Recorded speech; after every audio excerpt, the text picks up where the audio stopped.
So appointment and qualification of director, appointment and remuneration of KMP and meetings of BOD and its powers, पूरा club करके 24 mark जितना weightage रहेगा, the most important topic of law. पहला part इसमें से directors है, ये अपन शुरू करेंगे। 149 इज वेरी लेंथी, बहुत सारे टाइप ऑफ डायरेक्टर्स वगैरह इसमें डाले हैं।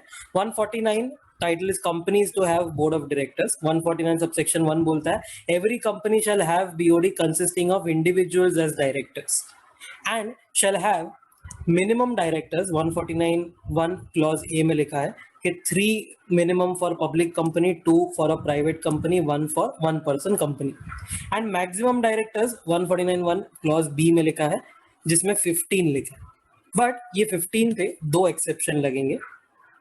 पहली बात तो limit of 15 is not applicable to government company and section 8 company जिसने डिफॉल्ट नहीं किया है financial statement under 137 and annual return under 92 में। एंड एक और एक्सेप्शन है कि अगर for any company other than government and section 8 company अगर स्पेशल रेजोल्यूशन पास करते हो तो you can appoint more than 15, चलेगा। इनको तो एनीवे चलेगा, 18 भी कर सकता है विदाउट एसआर, बट इधर अगर 18 करना है other than that type of company तो एसआर लगेगा। फिर आता है वुमेन डायरेक्टर का। तो वुमेन डायरेक्टर के लिए आंसर ऐसे शुरू करना, second proviso to 149 subsection 1 plus या read with rule 3 of companies appointment and qualification of directors rules 2014। Women director, तो following company shall appoint at least one women director, every listed company and every other public company, मतलब के basically unlisted public company having paid up share capital of 100 crore or more or turnover of 300 crore or more, at least 100 या at least 300 crore as per latest audited financial statement। अगर कोई newly incorporated company है then it must comply within 6 months from incorporation। quite possible कि company paid up share capital let's say 120 crore से ही शुरू हुई हो या initially उसने raise कर लिया हो, तो 6 months है तुम्हारे पास, comply कर लो। Intermittent vacancy of women director के लिए क्या रूल है, तो एज सुन एज पॉसिबल करना है ऐसा लिखा है। तो it will be filled by the B O D at the earliest but not later than, मतलब लास्ट डेट क्या है, इमीडिएट नेक्स्ट बोर्ड मीटिंग और 3 month from vacancy whichever is later. तो इमीडिएट बोर्ड मीटिंग या फिर 3 month whichever is later, जो भी date आएगा वहां तक तुम्हारे पास टाइम है। इसमें एग्जाम्पल देखा था कि समझो there is one women director and she died on 4th Jan, next board meeting हुआ है 11th April को एंड वैकेंसी वाज फिल्ड, तो इज इट वैलिड और not? Yes it is valid. 3 month खत्म होता है 3rd April 20 को, but still whichever is later बोला है, तो 3 मंथ्स और बीएम का next date whichever is later, तो 11 तक चलेगा। एक और एग्जाम्पल है, there are 2 women directors now and one of them died on 4th Jan, next board meeting took place on 11th April and vacancy was not filled, no problem because one woman director is sufficient, कोई बात नहीं।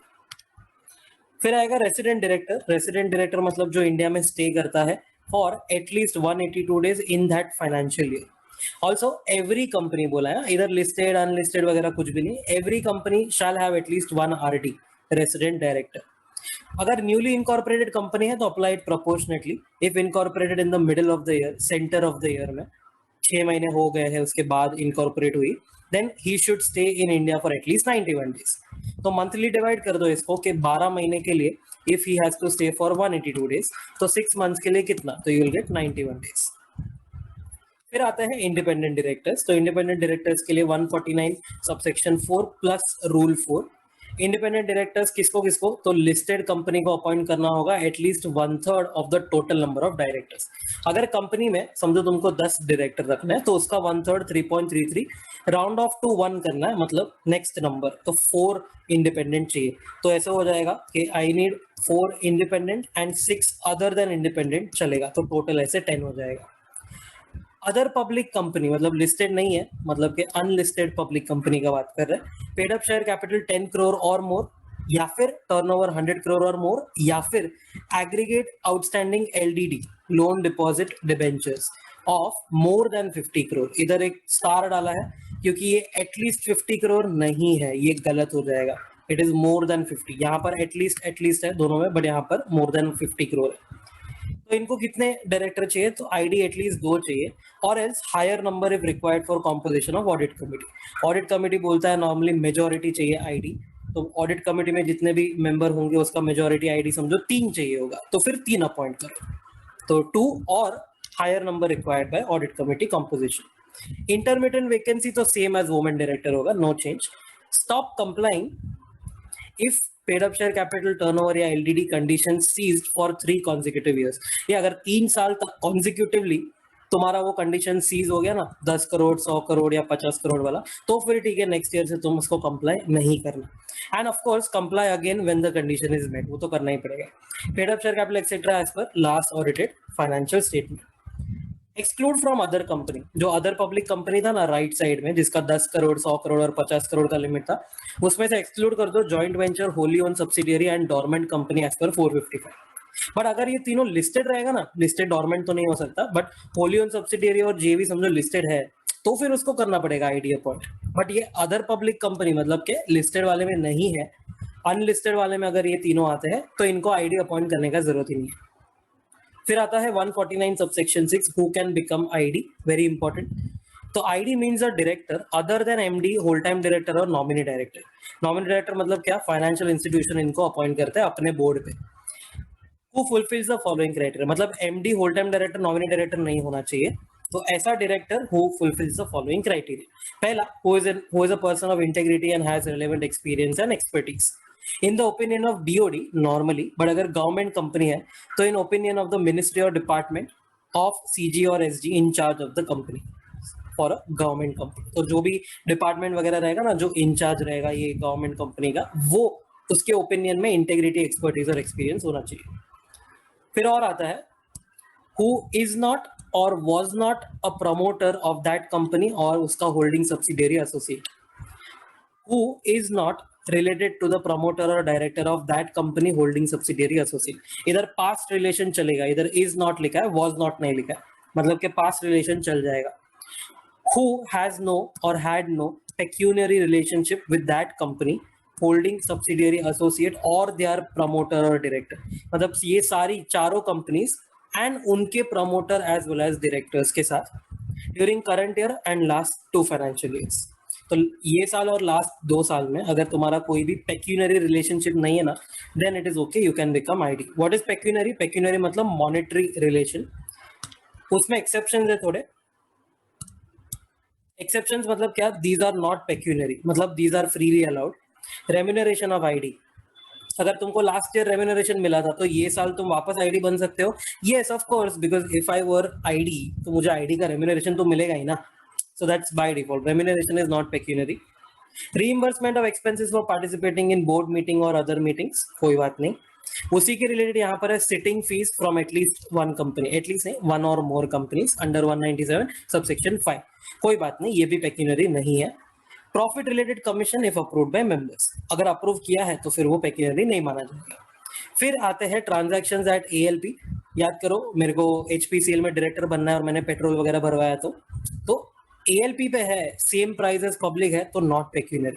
मेरे को कोई special benefit मिल रहा है उसमें, तो फिर पेक्यूनरी हो गया। And any transaction with value up to 10% of total income. If director का इनकम 1 करोड़ है और उसने कंपनी के साथ ट्रांजैक्शन किया रहेगा समझो 10 लाख का, तो यू नो लेस देन और इक्वल टू में आ जाएगा, मतलब transactions with value less than equal to, no problem in this case. 11 lakh हो गया होता तो फिर प्रॉब्लम होता, वो पेक्यूनरी माना जाता है। पेक्यूनरी पॉइंट जो है ना, ये पूरा का पूरा point, it is not applicable for government company if no default under 137 and 92, मतलब गवर्नमेंट कंपनी में अगर आईडी बनना है तो पेक्यूनरी रहेगा तो भी चल जाएगा, नो प्रॉब्लम। फिर नेक्स्ट पॉइंट आता है, नन ऑफ हुज रिलेटिव्स, पहला, इज होल्डिंग एनी सिक्योरिटी और interest in that company holding subsidiary और associate company during current year और लास्ट 2 फाइनेंशियल ईयर्स। इसमें पहली बात तो ऐसा है कि ये एसोसिएट जहां पे भी दिखा ना, वहां पे जॉइंट वेंचर भी इंक्लूड हो जाता है, तो ये याद रखना हमेशा। तो holding subsidiary associate and joint venture, जहां जहां पे भी एसोसिएट दिखा है, जॉइंट वेंचर साथ में फ्री में आ ही जाएगा, इट इज इंक्लूडेड ये। बट एक एक्सेप्शन है कि up to face value of 50 lakh या फिर up to 2% of paid up share capital is allowed. तो आप कोई भी कंपनी का समझो इंडिपेंडेंट डायरेक्टर बनना चाहते हो, बट आपके रिलेटिव अगर up to 50 lakh face value या अप टू 2% ऑफ कैपिटल अगर होल्ड करते हैं तो ये एक्सेप्शन में आ जाता है, नो प्रॉब्लम, अलाउड है। फिर नेक्स्ट है, none of whose relatives is indebted to that company और होल्डिंग सब्सिडियरी एसोसिएट और दे आर प्रमोटर और they are directors. During current year या last 2 financial years for an amount more than 50 lakh. मतलब basically up to 50 lakh जो है ना, एक बार तो चलेगा, आप आईडी बन सकते हो, नो प्रॉब्लम। यहाँ पे भी अप टू 50 लाख अगर था तो आप आईडी बन सकते हो, नो प्रॉब्लम। अब नेक्स्ट वाला है ना, बहुत सही है, इसका रीडिंग ध्यान से देखना। None of his relatives has given a guarantee और security with respect to indebtedness of a third person to that company holding subsidiary or associate company or to their promoters, ये चारों के promoters, or to directors of holding company during current year last 2 financial years for 50 lakhs। मतलब यहाँ पे अगर आपके relative ने 50 लाख की गारंटी या सिक्योरिटी दी है कोई थर्ड पर्सन के लिए, तो इन दैट केस आप डिस्क्वालिफाइड हो। मतलब यहाँ पे ऐसा आएगा कि लेस देन 50 लाख का अगर गारंटी वगैरह दिया है तो आप आईडी बन सकते हो। तो बेसिकली इधर अप टू था, यहाँ पे लेस देन 50 लाख का है तो आप आईडी बन सकते हो। ये बहुत ध्यान से याद रखना। एंड लास्ट एक डी पॉइंट भी है, none of whose relatives has had any pecuniary transaction with that company holding subsidiary or associate जिससे कि ABCD is at least 2% of gross turnover और total income। तो जो भी कंपनी वगैरह रहेगा उसका अगर एटलीस्ट 2% हो गया ABCD मिला के, तो फिर यू आर डिस्क्वालिफाइड। मतलब लेस देन 2% है तो नो प्रॉब्लम, चलेगा। और ये सबको मिला के भी तुमको एंड में चेक करना होगा। फिर नेक्स्ट पॉइंट आता है नाइदर हिमसेल्फ नॉर रिलेटिव, मतलब खुद ने भी नहीं और रिलेटिव ने भी नहीं। Neither himself nor relative holds और has held KMP position in that company holding subsidiary or associate in last 3 years। फिर again neither himself nor relative is और has been an employ, but ये employ वाला point only himself के लिए valid है, not for relatives in that company holding subsidiary associate in last 3 financial years। मतलब relative can be employee, no problem। ये तो फिर ज्यादा दूर का हो जाएगा ना, तो चलेगा। relative employee है तो कोई बात नहीं, पर अगर relative KMP है ना तो फंस जाओगे। फिर आता है C point, neither himself nor relative is or has been an employee, proprietor, partner of firm of auditors, मतलब CA, CS in practice या cost auditors of that company holding subsidiary or associate during last 3 financial years।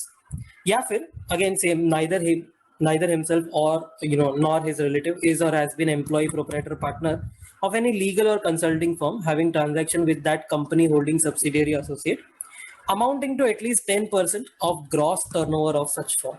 मतलब legal firm का तुम पहले turnover निकालो, समझो 1 करोड़ का turnover है, उसने यही कंपनी के साथ समझो ट्रांजैक्शन किया रहेगा लेट्स से 10 लाख का, तो इधर फंस गया। एटलीस्ट 10% का अगर रहेगा ना तो फिर फंस गया।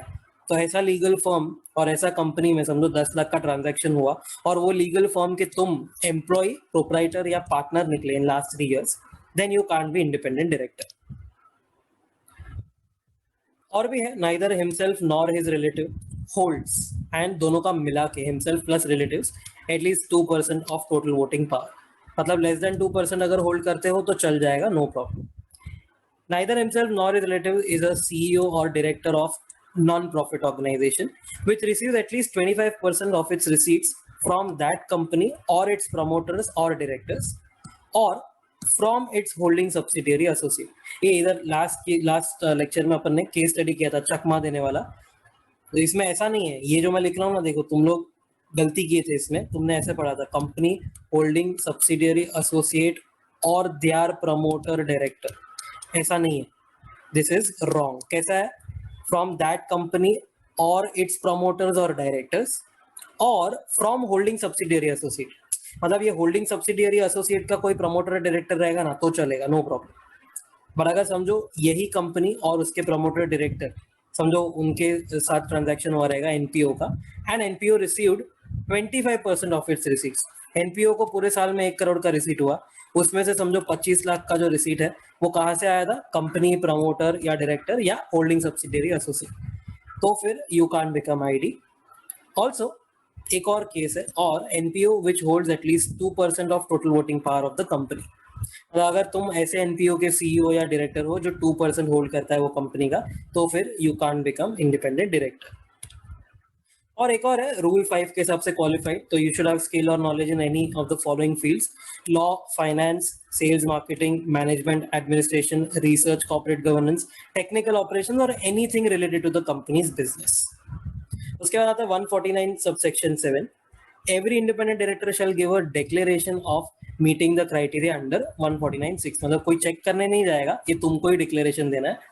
Eight every first board meeting in which he participates as a director and every first meeting of every financial year. मतलब उसका पहला मीटिंग, हर एक साल का पहला meeting, and whenever there is a change of circumstance, अगर कभी भी कुछ चेंज हुआ ना तो उसका भी डिक्लेरेशन दे दो। 149 subsection 8 not in syllabus, follow the code for independent director under schedule 4। फिर आता है 149 सबसेक्शन 9 रेम्यूनरेशन ऑफ आईडी। तो आईडी को स्टॉक ऑप्शन देना अलाउड नहीं है, उसको सिटिंग फी दे दो 197 सबसेक्शन 5 में, but sitting fee to ID should not be less than sitting fee to other directors, no discrimination. Reimbursement of expense for attending meetings चलेगा, profit related commission approve by member भी चलेगा। उसके बाद 149 subsection 10 and 11 tenure of ID. तो appointment से first term maximum 5 साल का हो सकता है। उसके बाद सेकेंड टर्म के लिए अगर तुमको रीअपॉइंट होना है for max 5 years, then special resolution will be needed and disclosure in the board report will be needed. उसके बाद कूलिंग ऑफ पीरियड 3 साल का लग जाएगा, no association with the company in any capacity. एक बहुत चकमा देने वाला पॉइंट वापस तुमको लल्लू बनाया था लास्ट लेक्चर में, office can not be held for more than 2 consecutive terms. After that, the cooling off period, after the cooling off period, he can be appointed again. इसका मतलब क्या है पता है कि तुमको है ना 2 consecutive terms के बाद कूलिंग ऑफ लगाना है, 10 साल के बाद नहीं लगाना है। देखो इधर लिखा है, basically cooling of happens after 2 consecutive terms and not after 10 years। मतलब वो जो 2 consecutive terms है वो 5+5 भी हो सकता है या 5+2 भी हो सकता है, कूलिंग ऑफ लग जाएगा। तो एग्जाम्पल पहला वाला 5 years अपॉइंट, फिर 5 years रीअपॉइंट होना है तो एसआर प्लस बोर्ड रिपोर्ट में डिस्क्लोजर, फिर 3 साल का कूलिंग ऑफ, फिर वापस 5 साल का अपॉइंटमेंट, फिर वापस 5 साल का reappointment and so on till you die. That is okay. Second case important है कि समझो आज से अपॉइंटमेंट हो गया 5 साल के लिए, फिर सिर्फ 2 साल के लिए रीअपॉइंट हुआ, स्पेशल रेजोल्यूशन हो गया, तो बेटा इधर फर्स्ट टर्म हुआ, ये सेकेंड टर्म हुआ, खत्म, अब कूलिंग ऑफ लग जाएगा। मतलब 10 साल बाद कूलिंग लगेगा ऐसा नहीं है, 2 consecutive टेन्योर के बाद कूलिंग लगेगा। फिर वापस समझो 2 साल के लिए अपॉइंट हुए, फिर वापस 4 साल के लिए रीअपॉइंट हुए, उसके बाद वापस इधर कूलिंग ऑफ लग जाएगा। तो 2 consecutive terms must be checked. The next है term held by him before commencement of Companies Act 2013 shall be completely ignored. मतलब ये एक्ट शुरू हुआ उसके पहले अगर तुम आईडी थे ना 4 साल के लिए, तो भाई गोली मारो, स्टार्ट अफ्रेश 1 April 2014 से। 149 सबसेक्शन 13 आता है, retirement by rotation under 152 6 and 7 is not applicable to I D. ये अपन पढ़ेंगे थोड़े टाइम में 152 में। ओके 149 सबसेक्शन 12 आता है फिर, जो बोलता है ID and non executive director other then promoter KMP shall be liable in respect of acts of the company only if such act or omission happened with his knowledge or his consent or when he did not act diligently। मतलब इनके knowledge में था वो, फिर भी उन्होंने होने दिया, तो फिर वो लोग कंपनी के एक्ट के लिए खुद पर्सनली लायबल होंगे। एग्जेम्पशन रहेगा फॉर सेक्शन 8 कंपनी। तो पूरा का पूरा इंडिपेंडेंट डायरेक्टर वाला जो पार्ट है ना 149 सबसेक्शन 4 से लेके 13 तक, एंड 12 का सिर्फ फर्स्ट पार्ट, मतलब ये वाला पार्ट नहीं, सिर्फ फर्स्ट वाला जो पार्ट रहेगा। मतलब कि अगर तुम लेट्स से सेक्शन 8 कंपनी हो, सेक्शन 8 कंपनी को इंडिपेंडेंट डायरेक्टर की जरूरत भी नहीं है, तो 4 से लेके 13 तक उसको कुछ भी अप्लाई नहीं करेगा if there is no default under 137 and 92। उसके बाद 150 was selection of independent director and maintenance of data bank, read with rule 6 आएगा ये। तो क्या है, एक डेटा बैंक आने वाला है। डेटा बैंक कौन मेंटेन करता है, तो IICA करके अपने पढ़ा था, institute, Indian institute of corporate affairs, MCA का छोटा बेटा या भांजा जो भी है। तो ये IICA जो है वो एक डेटा बैंक बनाने वाला है जिसमें सारे इंडिपेंडेंट डायरेक्टर की डिटेल होगी, मतलब जिसको भी इंडिपेंडेंट डायरेक्टर बनना होगा। So ID can be selected from a data bank maintained by an agency appointed by CG. कौन है agency? IICA. Data bank will be uploaded on MCA website and it will consist of name, address, contact, DIN, qualification, कोई legal proceeding रहेगा तो वो, name and details of the company or LLP in which he is or he was a director, partner वगैरह, ये सब details वो data bank में होगी। Anyone willing to be independent director can apply to that agency to add the details to the bank। मतलब तुम IICA के पास चले जाओ, वो तुम्हारा डिटेल्स जो है वो डेटा बैंक में डाल देगा। बट जैसे अपन ने एग्जाम्पल देखा था ना वो अरेंज मैरिज का, पंडित ने तुमको कोई कुंडली वगैरह तो मिलवा के दे दिया, फिर पता चला कि लड़का है लड़की तो भाई नॉट सेटिस्फैक्टरी निकला, वो शराबी निकला मेरा पति वगैरह वगैरह, वो सब अपने एग्जाम्पल देखा था। तो वही है कि company must exercise the due diligence before selecting ID. मतलब you can't blame the data bank, वो जो डेटा बैंक के एजेंसी आईआईसीए वगैरह, यू कांट ब्लेम देम। तुमको देखना है ना, after all you are appointing, तो तुम्हारे सेटिस्फेक्शन के हिसाब से तुमको अपॉइंट करना है। बाद में पता चला कि नहीं ये तो आईडी काम अच्छे से नहीं कर रहा है, इनएफिशिएंट वगैरह है, तो फिर company can not blame the data bank. IDs appointment must be approved by the company in general meeting. कैसे अप्रूव करता है? तो जनरल मीटिंग का जो नोटिस रहता है ना, उसके साथ एक्सप्लेनेटरी स्टेटमेंट आएगा which is attached to the notice of the GM, and it must include justification for choosing this person as independent director. ये पूरा का पूरा पार्ट 150 वाला जो भी है, not applicable to section 8 company which has not defaulted under 137 and 92। Financial statement और annual return में कोई भी डिफॉल्ट नहीं रहेगा। न्यू रूल 6, दो ये इसमें अमेंडमेंट वगैरह बहुत है। अ person who is independent director already on 1 दिसंबर 2019, तो उसको बोला है कि विद इन 7 मंथ्स फ्रॉम 1 दिसंबर 2019, अगर एग्जाम नवंबर 20 में है तो, या फिर within 13 months from that 1 दिसंबर 19, अगर एग्जाम May 21 ऑनवर्ड्स है तो, he shall apply to IICA for his name to be included in the data bank for 1 year या 5 ईयर्स या लाइफ टाइम। मतलब कि अगर तुम ऑलरेडी इंडिपेंडेंट डायरेक्टर हो ये डेट पे है ना, अमेंडमेंट रूल्स आए थे, तो 1 दिसंबर 2019 में अगर तुम आईडी हो ऑलरेडी, तो तुम्हारे पास 7 महीने या 13 महीने का टाइम है अप्लाई टू दी IICA। और a person who wants to become I D after this date, ये डेट के बाद अगर तुमको आईडी बनना है तो any time before his appointment as I D he should apply to the IICA for his name to be included. अच्छा, कितने टाइम के लिए नाम होगा डेटा बैंक में? तो या तो 1 साल, या तो 5 साल, या तो life time, depending on how much fees you want to pay. A person without DIN can also apply. मतलब समझो तुमने पहले अप्लाई कर दिया, उसके बाद अगर तुम्हारा सिलेक्शन होने वाला होगा तब तुम डिन ले लो, वो भी चलेगा। The next point is about renewal. He must apply for renewal within 30 days from the expiry of 1 or 5 years, जो भी उसका केस था, for a fresh period of 1 year, 5 year और lifetime। तो जैसे आपका पीरियड खत्म हो जाता है, अगर आपने 1 या 5 years का लिया हुआ था, तो within 30 days आपको अप्लाई करना होगा, or else the name will be removed. Next, whenever the name is included in the data bank, उसके बाद within 2 years you have to pass an online self-assessment proficiency exam by scoring 50% or more. But ये जो exam आपको पास करनी है उसमें से 2 लोगों को एग्जामेशन यहाँ पे दे दिया जाएगा। Now the first category of people, advocate, practicing chartered accountant, practicing company secretary and practicing cost accountant, who are having 10 years of work experience, they are not supposed to be passing the online exam। Basically उनको exam देना ही नहीं, क्योंकि ये महारथी लोग हैं, already इतने experience लोग हैं, उनसे क्यों एग्जाम लिखवा रहे हो? This is like Shahrukh Khan को आप बोल रहे हो कि भाई पहले तो ऑडिशन दे, उसके बाद ही हम देखेंगे तेरे को मूवी में लेना है कि नहीं। That is not fair. वो शाहरुख खान है, वो ऑलरेडी एक्सपीरियंस है।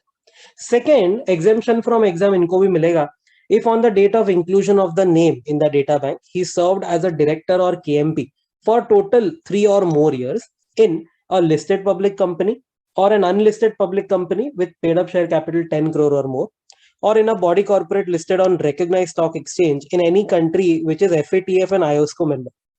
बेसिकली अच्छी कंट्री जिसके शेयर मार्केट, डेट मार्केट वगैरह अच्छे होते हैं, ऐसी companies FATF and IOSCO compliant होती है, उनके वो कंट्री के रिकॉग्नाइज्ड स्टॉक एक्सचेंज पे ये लिस्टेड होगा। तो body corporate incorporated outside India, बाहर की कोई कंपनी जिसका paid up share capital $2 million और मोर है, and statutory corporation under any act of parliament or state legislature, but it should carry on commercial activities। मतलब कोई भी NPO नहीं होना चाहिए। तो अगर आपने ऐसी ये 5 कंपनीज में डायरेक्टर या KMP का पोजीशन सर्व किया है 3 और मोर इयर्स टोटल मतलब क्या, तो इसमें 2 साल और इसमें 1 साल, तो टोटल आप मिला के 3, ये भी चलेगा। तो 3 और मोर इयर्स अगर है तो आपको एग्जाम नहीं देना। बट प्रॉब्लम क्या हो रहा था फिर, थोड़े लोग है ना 2 जगह पे, 3 जगह पे काम कर रहे थे, तो डोंट डबल काउंट दैट, ऐसा बोला हुआ है। जैसे एग्जांपल, अगर 2010 से 13 वो रिलायंस में था, 2010 से 14 वो टाटा में था, तो बेसिकली आप ऐसा बोलोगे कि अगर आप फाइनेंशियल ईयर वाइज देखो तो 10, 11, 11, 12 एंड 12, 13 जो है वो रिलायंस में था, एंड वो सारे साल वो टाटा में भी था, टाटा में 13, 14 भी था वो। तो in that case don't count 3 years and 4 years, total 7। This is absolutely wrong। ये 7 नहीं हो सकता है, don't double count। ये 4 साल हो गया टोटल, भले वो फर्स्ट 3 इयर्स में ओवरलैप हो रहा था, वो एक ही साल आपको गिनना है। तो count this as 1 year, count this as second, count this as third and count this as fourth. तो total will be 4 years only. Overlap हो रहा है तो you will have to ignore that. Okay, फिर आता है 151 appointment of director elected by small share holders, SSH director बोलेंगे हम इसको। तो कंपनी के जो स्मॉल शेयर होल्डर्स होते हैं ना, वो लोग भी अपॉइंट कर सकते हैं, बट ऑप्शनल है ये section, only for listed company. तो लिस्टेड कंपनी में मतलब के ऑप्शन है उसके पास, may have one director elected by small share holders. Small share holder कौन है? The one who holds up to nominal value of 20,000 rupees, मतलब शेयर्स होना चाहिए बट 20,000 तक के फेस वैल्यू तक का, उसके ऊपर तुम स्मॉल नहीं। रूल 7 बोलता है कि टर्म्स एंड कंडीशन वगैरह क्या होगा। तो पहली बात तो लिस्टेड कंपनी सुओ मोटो कर सकता है, मतलब कि लिस्टेड कंपनी में opt to have a director representing share holders, या फिर on notice given by the small share holders. तो स्मॉल शेयर होल्डर को नोटिस देना है। अच्छा, एक या दो नहीं चलेंगे, notice should be by at least 1000 small shareholders या 1/10 of the number of small shareholders। जितने एसएसएच है उसका 1/10 निकालो या 1000 whichever is lower, उतने लोगों से नोटिस आना चाहिए। अच्छा, नोटिस एक ही रहेगा, उसमें सब में उनका नाम इनक्लोज एंड साइन वगैरह रहेगा। So requisite number of small shareholders must send a notice under their signature 14 days prior to the meeting। किसको? लिस्टेड कंपनी को। जनरल मीटिंग होगा ना, उसके 14 डेज पहले ये नोटिस आ जाना चाहिए, specifying name, address and shares held and folio number if any of the person propose to be director. उनको जो भी बंदे को डायरेक्टर बनाना है, अच्छा ये बंदा स्मॉल शेयर होल्डर होना चाहिए कि नहीं, ऐसा कुछ भी नहीं है, वो बंदा बाहर वाला भी हो सकता है, मेंबर भी हो सकता है। तो अगर समझो शेयर्स उसने होल्ड किए हैं तो उसका डिटेल भी दे दो, नहीं तो सिर्फ नेम एंड एड्रेस दे दो। Also attach a statement signed by the proposed director stating his DIN, stating that he is not disqualified to become director and his consent to act as director। ये सब देना होगा। Tenure क्या रहेगा इसका? तो maximum 3 साल कॉन्जिक्यूटिव हो सकता है एंड नो रीअपॉइंटमेंट, कभी भी लाइफ में नहीं बन पाएगा, वो ही कंपनी में, दूसरे कंपनी में बन जाएगा, नो प्रॉब्लम। तो 3 इयर्स का टेन्योर है as small share holder director.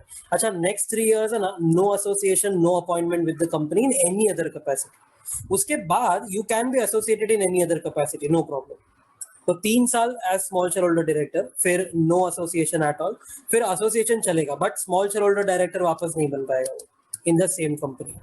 अच्छा, एक साथ कितनी कंपनीज में वो स्मॉल शेयर होल्डर डायरेक्टर हो सकता है एट वन टाइम? तो maximum number of companies in which a person can be small shareholder director at the same time is 2। उसमें भी the second company must not be in competing or conflicting business of the first company। मतलब कि HPCL plus BPCL में तुम एक time पे small share holder नहीं बन पाओगे, बट HPCL और SBI में बन सकते हो क्योंकि कॉन्फ्लिक्टिंग बिजनेस नहीं है। HPCL, SBI, टाटा तीनों में एक साथ बन सकते हो नहीं, क्योंकि मैक्स 2 ही बोला है।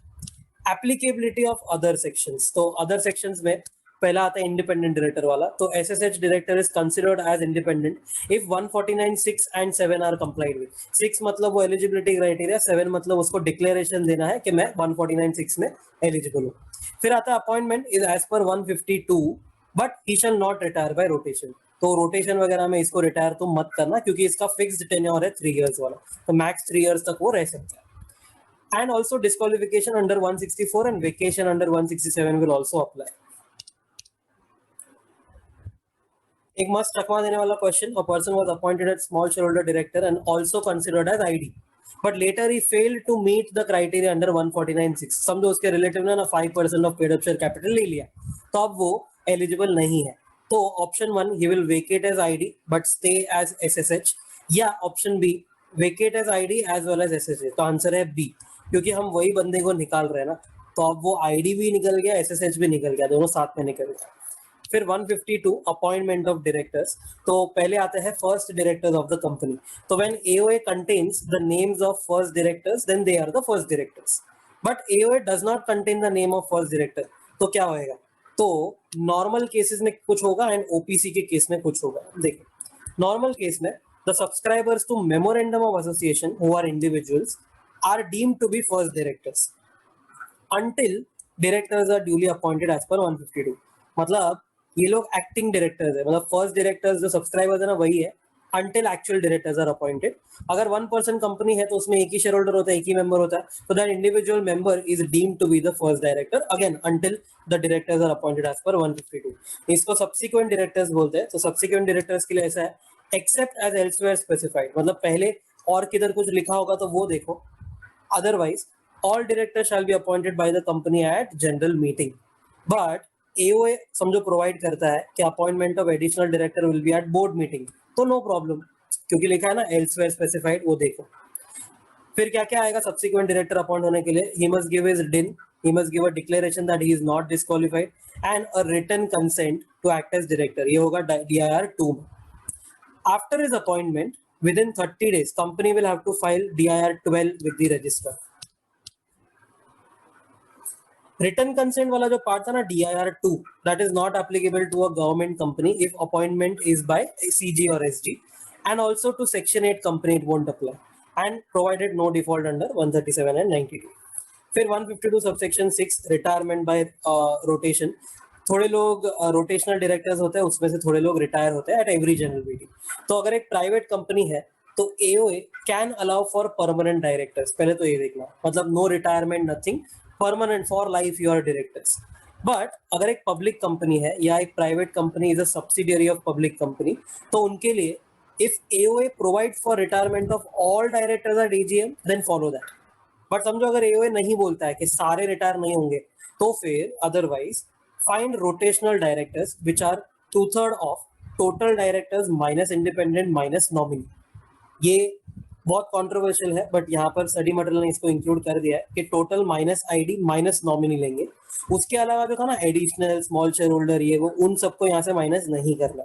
ओके, नीचे पढ़ेंगे, नीचे एक चार्ट बनाया. तो पहले रोटेशनल डायरेक्टर ढूंढने का 2/3 into total minus ID minus nominee. उसमें से डायरेक्टर्स हु शैल रिटायर, मतलब इधर जो नंबर है ना तुमको, उसका 1/3 निकाला है, 1/3 ऑफ रोटेशनल.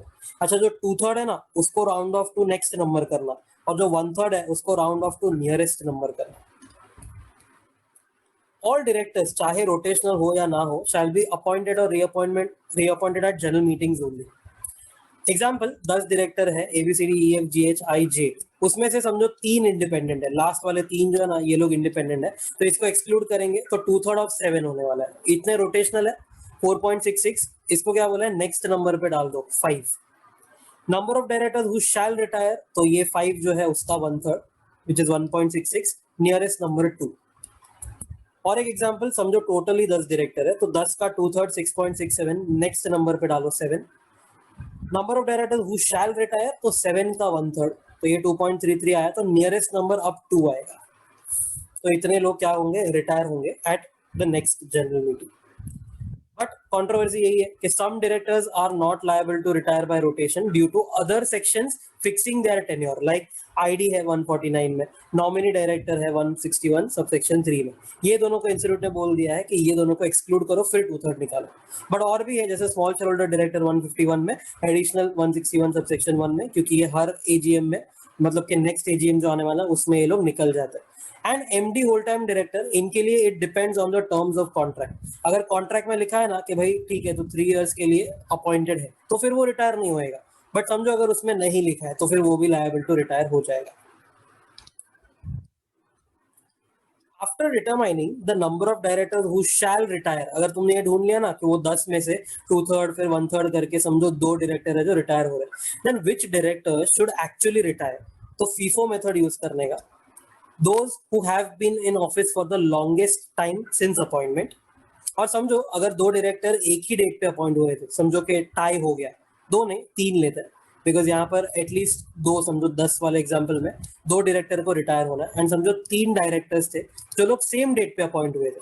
तो if directors are appointed on the same day, मतलब if there is a tie, then retire based on mutual agreement. तीनों आपस में कुछ तो भी अग्रीमेंट करके रिटायर हो जाएंगे, और एल्स बाय लॉट, चिट्ठी बेसिस पे, लकी ड्रॉ टाइप, तीनों का नाम लिखो, जिसका 2 जन का चिट्ठी आया वो लोग रिटायर हो जाएंगे. They retire at the AGM. What if AGM could not be held on due date, तो भी ड्यू डेट पे जॉब छोड़ना पड़ेगा. मतलब AGM will be held at a later date, but the retiring directors can not hold office after the due date. तो normally जो सितंबर वाला होता है वहां तक उनका ऑफिस रहेगा. AGM में होता क्या है, तो 1/3 विल रिटायर, उनका वैकेंसी फिल करेंगे या नहीं करेंगे. समझो, to fill the vacancy retiring director can be reappointed. मतलब समझो मिस्टर ए जो है वो रिटायर हुआ, क्या मिस्टर ए को वापस रीअपॉइंट कर सकते हैं? हाँ जी. अच्छा, मिस्टर ए के बदले क्या मिस्टर बी को ला सकता है? वो भी चलेगा ना. Other director can be appointed, ये भी चलेगा. या फिर वैकेंसी फिल ही नहीं करना है तो द कंपनी में resolve not to fill the vacancy if minimum directors are present on BOD. समझो मैं एक पब्लिक कंपनी हूँ और मुझे मिनिमम 3 डायरेक्टर तो चाहिए. तो 3 छोड़ो, मेरे पास 7 डायरेक्टर्स ऑलरेडी है. आफ्टर समझो कि 10 में से समझो 3 रिटायर हो गए, या अपन एग्जाम्पल को स्टिक कर दे, 10 में से समझो 2 रिटायर हो गए, अभी भी मेरे पास 8 है. मिनिमम तो मुझे सिर्फ 3 ही चाहिए ना. कौन बोलता है ये? 149 सबसेक्शन 1 क्लॉज ए बोलता है. तो ठीक है, then resolve not to fill the vacancy, ये भी चल जाएगा, नो प्रॉब्लम. तो 152 subsection 7 deemed reappointment of retiring director. ऐसा है कि if vacancy is not filled at AGM या फिर company has not resolve not to fill the vacancy, मतलब कंपनी ने ऐसा डिसीजन नहीं लिया है कि हम नहीं भरेंगे वैकेंसी, तो इन दैट केस मीटिंग अडजर्न हो जाएगी नेक्स्ट वीक पे, same day same time same place. अगर हॉलीडे निकला तो नेक्स्ट या सक्सीडिंग वर्किंग डे. अच्छा, अडजर्न मीटिंग में भी सेम हुआ तो if vacancy is not filled, if company has not resolve not to fill the vacancy, adjourn meeting में भी अगर ये हुआ, then the retiring director is deemed to be reappointed. But exception है लूडोज करके, नो डीम्ड रीअपॉइंटमेंट. ये लूडोज वाले केस में रीअपॉइंटमेंट नहीं होगा डीम. एल से आएगा in that meeting or any previous meeting a resolution has been put to vote and lost. उसको अपॉइंट करने के लिए रेजोल्यूशन डाला था हमने बट वोट्स नहीं मिले and it was lost, then how can you say कि वो डीम्ड रीअपॉइंटेड है. यू से आएगा, ये express his unwillingness to be reappointed by notice in writing to the company और बीओडी. डी से आएगा, ही इज डिस्क्वालिफाइड. 164 में आएगा, ये सेक्शन 164 में डिस्क्वालिफाइड रहेगा. तो ओ से आएगा, ओआर और SR is needed to appoint under some provisions of this act, तो फिर तुमको ओआर एसआर पे जाना पड़ेगा. एस सेक्शन 162 इज एप्लीकेबल, मतलब कि 2 और more appointments under 1 resolution is void. तो अगर समझो 2 डायरेक्टर रिटायर हुए एंड दोनों को तुम डीम्ड रीअपॉइंट कर रहे हो, तो वो एक रेजोल्यूशन से नहीं हो सकता है, तो डीम्ड रीअपॉइंटमेंट नहीं होगा. अलग अलग रेजोल्यूशन पास करो उसके लिए. फिर 152 6 एंड 7 जो है, it will not apply to a government company other than listed, मतलब कि अनलिस्टेड गवर्नमेंट कंपनी होगी जिसमें 51% इज हेल्ड बाय सीजीएसडी और बोथ, या फिर उसकी सब्सिडियरी, मतलब ऐसी ही कंपनी जिसकी सब्सिडियरी. तो अनलिस्टेड गवर्नमेंट कंपनी की सब्सिडियरी है उसको भी अप्लाई नहीं करेगा रोटेशन का पूरा concept, if there is no default under 137 and 92 financial statement and annual return. फिर डिन का कॉन्सेप्ट 153 से लेके 159. ये डिन जो होता है, it is like an identity of the director. जैसे अपने को पैन वगैरह मिलता है, वैसे डायरेक्टर का डिन जो होता है वेरी इंपॉर्टेंट. तो 153 बोलता है, every individual intending to be appointed as a director in a company must apply to the CG for allotment of DIN. तो एक एप्लीकेंट है, if you wants to be a director in any existing company, company already है, मुझे director बनना है, तो e form DIR3 plus fee prescribe CG के पास भेजना है तुमको, सब ऑनलाइन अपलोड होता है. एंड समझो, अगर मैं एग्जिस्टिंग कंपनी में नहीं जा रहा हूँ, मैं खुद एक कंपनी बना रहा हूँ और उसमें डायरेक्टर बनना चाहता हूँ, तो इफ द एप्लीकेंट में आएंगे maximum 3 directors propose while forming a new company, तो उनको DIR3 नहीं करना है, उनको ई फॉर्म INC32 और स्पाइस भरना है along with fees to the central government.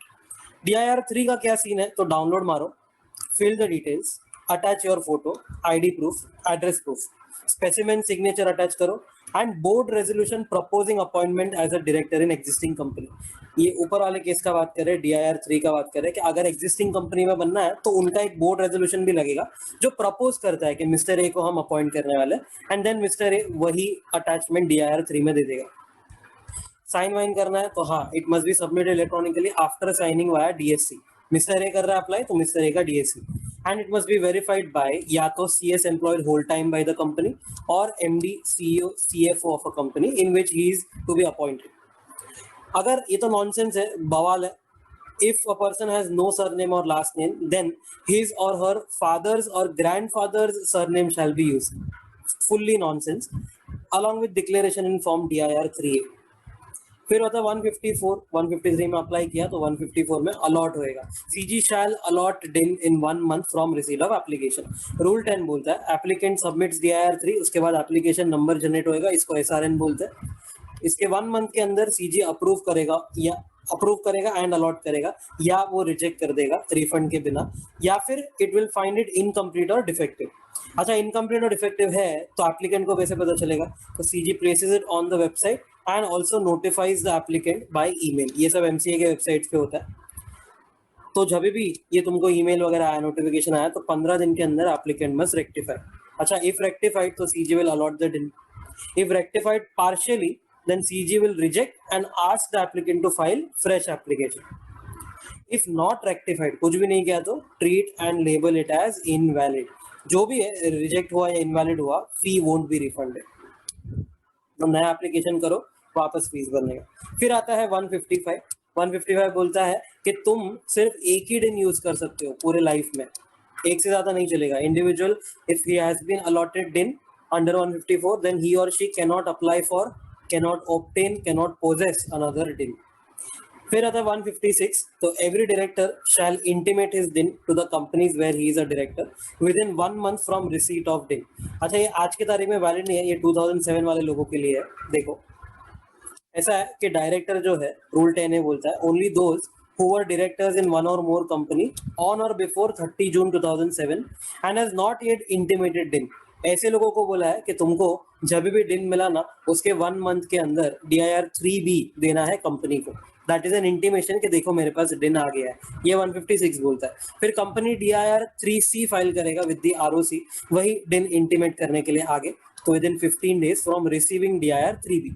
तो 3B आया, उसके 15 दिन में 3C जाएगा। ओके, वही 157 में लिखा। देखो 157, company shall intimate the ROC with in 15 days from receipt of intimation from director. Contravention, तो कंपनी ने कॉन्ट्रावेंशन किया तो पेनल्टी ऑफ 25,000 है, बट ऑफिसर इन डिफॉल्ट ने किया तो पेनल्टी एटलीस्ट। ये दोनों में फर्क है, ऑफ एंड एटलीस्ट में फर्क है। कंटिन्यूइंग रहेगा तो दोनों के लिए सेम है, 100 per day subject to maximum 1 lakh. 158, every person or company must furnish DIN where particulars or info related to director in any filings। किधर भी कुछ भी जगह पे अगर डायरेक्टर का नाम आया तो उसका DIN साथ में मुफ्त आएगा ही आएगा। फिर 159 था, इंडिविजुअल और डायरेक्टर वायोलेटिंग सेक्शन 152, 155, 156। 152 था appointment of director and rotation of director. 155 था तुमको जो DIN आया है, ओनली 1 दिन कैन बी यूज्ड, दूसरे के लिए अप्लाई नहीं कर पाओगे। एंड 156 में intimate the company in DIR 3B with in 1 month of receipt of दिन। अगर वायोलेट मारा तो पेनल्टी अप टू 50,000 है, मतलब मैक्स 50,000 है। फर्दर पेनल्टी है 500 पर डे तक। उसके बाद रूल 11 था कैंसिलेशन, सरेंडर, डीएक्टिवेशन, रीएक्टिवेशन। तो पहला है कैंसिलेशन और डीएक्टिवेशन। ये जो सेंट्रल गवर्नमेंट है वो तुम्हारा डिन जो है कैंसिल या डीएक्टिवेट कर सकता है। तो कैंसिलेशन और deactivation of DIN by CG और आरडी। आरडी कौन है? नॉर्दर्न रीजन वाला, नोएडा वाला। और any officer authorised by RD would cancel या डीएक्टिवेट कर सकते हैं कभी when there is a duplicate DIN for the same person, when he died, he became a unsound mind या इंसॉल्वेंट। दोनों केस में रॉबिनहुड नहीं देने का, डायरेक्टली कैंसिल कर दो। सिमिलरली लास्ट केस में भी रॉबिनहुड नहीं देना, when individual does not file form DIR 3 KYC with in the time stipulated under rule 12। क्या है तो करंटली है 30 अप्रैल, मतलब फाइनेंशियल ईयर खत्म हुआ उसके 30 दिन के अंदर करना होता है।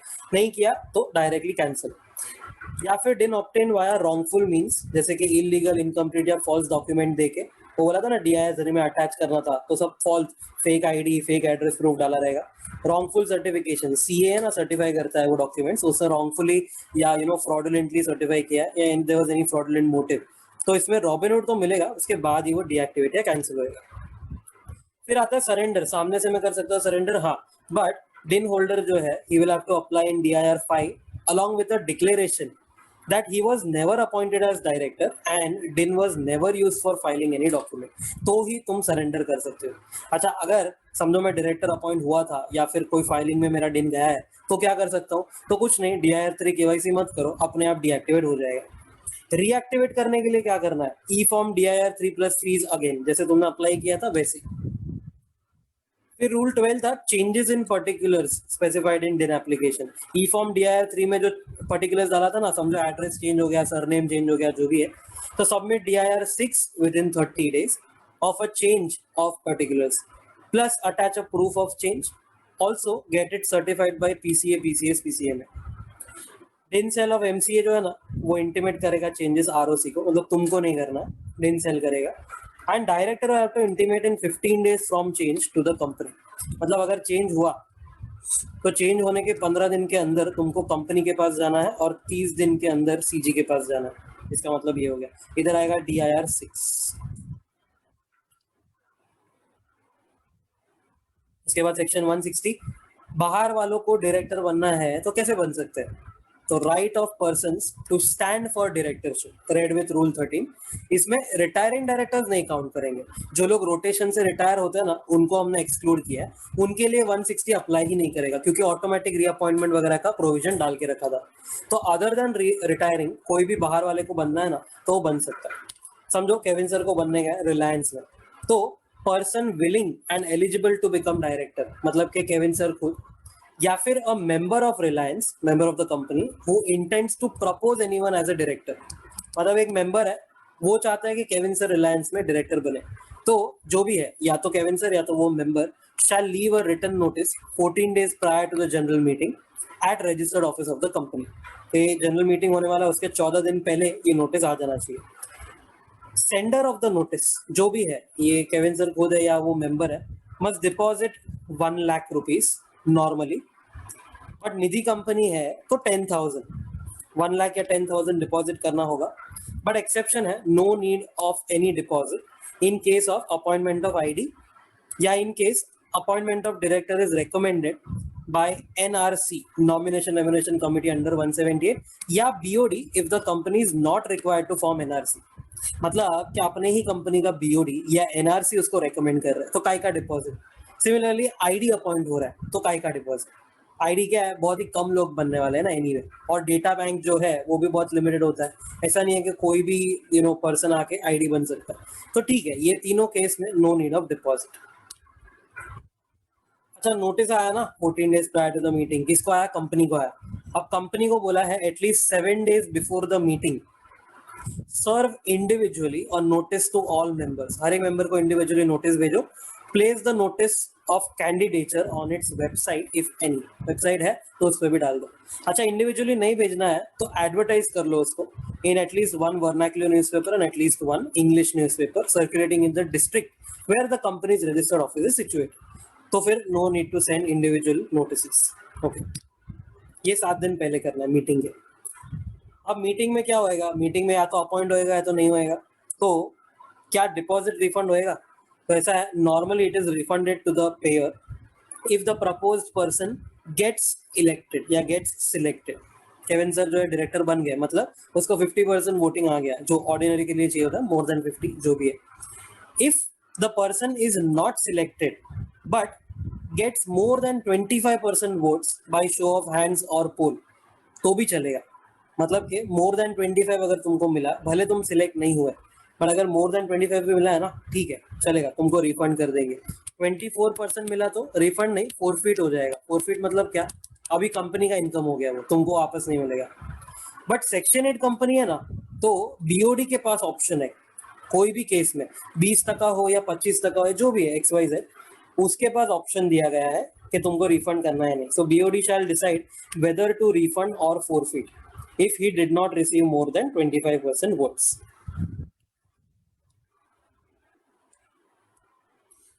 If directors were appointed under 161 subsection 1, 2, 3, 4, मतलब additional, alternate, अपना nominee and casual vacancy director, they are to be appointed as regular directors and follow 160।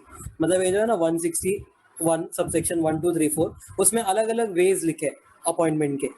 अगर उनको समझो एडिशनल, ऑल्टरनेट, ये वो अलग अलग टाइप के कैटेगरी से निकल के रेगुलर डायरेक्टर बनना है तो 160 ही फॉलो करना है। If a person retires bye rotation and is reappointed, अगर कोई रिटायर होकर रीअपॉइंट होता है तो 160 अप्लाई ही नहीं करेगा, no need to follow 160। But a new person is to be appointed in his place, replace हो रहा है, तो फिर हाँ 160 फॉलो करना पड़ेगा। मतलब कि तुमको डिपॉजिट वगैरह देना पड़ेगा 1 लाख का, नो नीड ऑफ डिपॉजिट अगर एनआरसी या बीओडी उसको रिकमेंड कर रहा है तो। ये जो सेक्शन है वो किसको किसको अप्लाई नहीं करेगा। 160 will not apply to a government company in which 100% of paid up share capital is held by CGSG और वो full government company बोलेंगे इसको, and उसका subsidiary, तो ऐसी 100% गवर्नमेंट कंपनी का सब्सिडियरी, फिर प्राइवेट कंपनी, फिर section 8 company whose AOA provides for election of director by ballot. ऊपर के अपन ने पोल और शो ऑफ हैंड्स वगैरह देखा ना, अगर बैलेट से बोला है एओए ने तो फिर ये सेक्शन तुमको अप्लाई नहीं करना है, डायरेक्टली बैलेट बॉक्स से तुम उसका वोटिंग कर लो। बट हाँ, if no default under 137 and 92 वो तो बाय डिफॉल्ट रहेगा। सेक्शन 161 इसमें 4 type, additional director, alternate director, nominee director और कैजुअल वैकेंसी डायरेक्टर। 161 सबसेक्शन 1 बोलता है एडिशनल डायरेक्टर के बारे में। एओए अगर बोलता है पावर है तो ही ये सेक्शन अप्लाई करना। So AOA may confer upon the BOD the power to appoint AD. अगर एओए कुछ नहीं बोलता है तो delete this section from your book. AD shall hold office up to next AGM date or the last date when the AGM should have been held, whichever is earlier. तो अगर तुम्हारा AGM delay हो गया फिर भी उसको due date पे छोड़ना पड़ेगा ऑफिस, तो whichever is earlier आएगा। A person who fails to get appointed as a director in a general meeting cannot be appointed as AD. मतलब कि अगर तुम पहले डायरेक्टर बनने के लिए आए थे और फेल हो गए थे, then you can't become additional director. 160 must be followed and he must have a DIN वगैरह, तो सब नॉर्मल डायरेक्टर का जो रिक्वायरमेंट है वही लगेगा। For your information, regular director is appointed at general meeting, but additional director वो है which is appointed between 2 general meetings.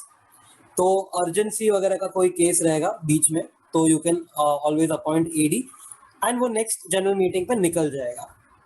For your information, if AOA does not give the power, 161 subsection 1 will not be applicable. फिर 161 subsection 2 alternate director। alternate director के लिए 2 option है। BOD पहली बात तो appoint करने वाला है। BOD can appoint alternate director if पहला ऑप्शन authorized by AOA और if authorized by resolution in general meeting। तो अगर ये दोनों में से कोई भी एक ऑथराइज करता है BOD को तो BOD कैन अपॉइंट। अच्छा, एक सिंगल डायरेक्टर नहीं कर सकता अपॉइंट, पूरा BOD को करना पड़ेगा। Only when a director is absent for at least 3 months from India, who cannot become alternate director। तो ऐसा है, a person who is already a director in that company, mister A अगर director है रिलायंस में तो मिस्टर ए alternate director नहीं बन सकता रिलायंस में। if he is an alternate director for some other director of that company, अगर मिस्टर ए एक alternate director है रिलायंस में for let's say mister x, तो अब वो मिस्टर वाई के लिए alternate director नहीं बन सकता। मतलब एक कंपनी में अगर तुम डायरेक्टर हो तो अल्टरनेट डायरेक्टर नहीं बन पाओगे, एंड वही कंपनी में अगर तुम अल्टरनेट डायरेक्टर हो देन अगेन वापस अल्टरनेट डायरेक्टर दूसरे के लिए नहीं बन पाओगे। टेन्योर क्या रहेगा, तो जब तक ओरिजिनल डायरेक्टर रहता तब तक, तो till the period permissible to the original director he shall vacate the office when the original director returns to India. इसमें वो एक मॉक वाला क्वेश्चन देख लेने का कि एक दिन के लिए खाली वो आया था कैजुअली फिर वापस चला गया, तो in that case he won't vacate.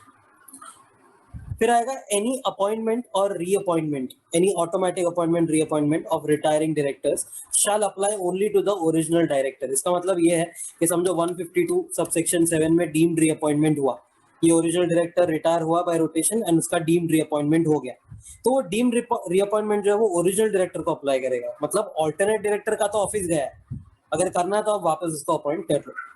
Similarly if original director dies, मतलब वेकेट हो गया उसका ऑफिस, तो office of alternate director will also be vacated.